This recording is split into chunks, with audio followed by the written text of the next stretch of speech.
पंतप्रधान नरेंद्र मोदी आणि मॉरिशसचे पंतप्रधान नवीनचंद्र गुलाम यांच्यात विविध विषयांवर द्विपक्षीय चर्चा. 8 करार ग्लोबल साऊथसाठीच्या महासागर उपक्रमाची पंतप्रधानांनी केली घोषणा.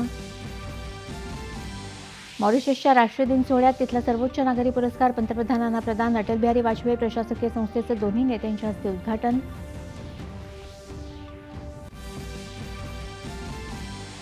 शक्तीपीठ महामार्ग कोणावरही लादणार नाही. विरोध करणाऱ्या शेतकऱ्यांच्या अडचणी समजून घेऊन चर्चेतून मार्ग काढू. मुख्यमंत्र्यांची विधान परिषदेत ग्वाही.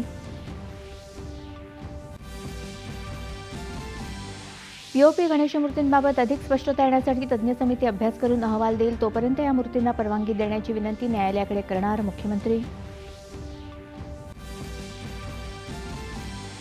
राज्य लोकसेवा आयोगामार्फत इंग्रजीतून घेतल्या जाणाऱ्या कृषी अभियांत्रिकीसारख्या तांत्रिक परीक्षा मराठीतून घेतल्या जातील. मुख्यमंत्र्यांची विधान परिषदेत घोषणा.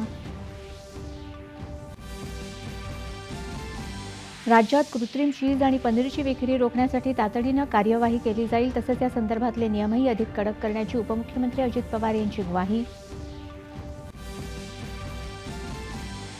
राज्यात मोठ्या प्रमाणात गर्भलिंग निदान होत असल्याच्या वाढत्या तक्रारी लक्षात घेऊन यासंदर्भात कठोर कायदा करण्याची आरोग्यमंत्री प्रकाश आंबेडकर यांची विधानसभेत ग्वाही.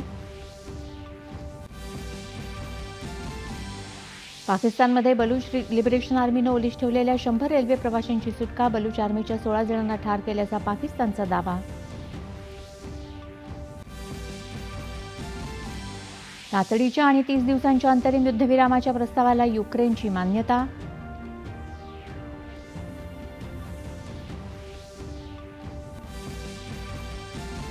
आणि ऑल इंग्लंड ओपन बॅडमिंटन अजिंक्यपद स्पर्धेत महिला एकेरीत पी.व्ही. सिंधूचा आज सलामीचा सामना. मालविका बनसोड पुढच्या फेरीत दाखल.